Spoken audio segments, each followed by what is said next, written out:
another wonderful episode of our lesson. Today we are going to be talking about pronouns that appears in a subject position in a sentence, that is, àwọn ọ̀rọ̀ àrọ́pò orúkọ Olúwa nínú gbólóhùn. We talked about that we have 6 pronouns in the position of subject in Yoruba language. So let's look at it one after the other.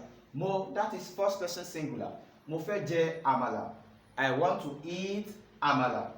N kò ní wá, that is, I will not come. This is I as well, which is first person singular. In most cases, we make use of it with negation ko. Negation ko. N kò ní wá, that is, I will not come.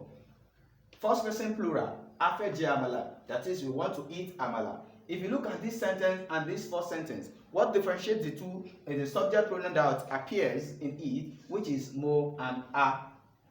The second one, o and e, that is the second person singular and second person plural. Let's firstly look at the second person singular.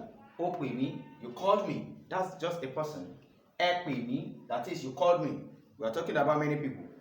And the third one, o and one, third person singular and third person plural. O ti ṣetán, that is, he or she is ready.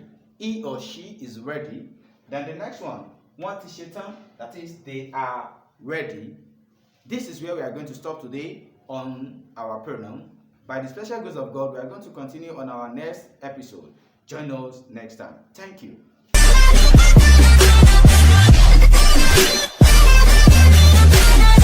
RNA Baba Yoruba TV.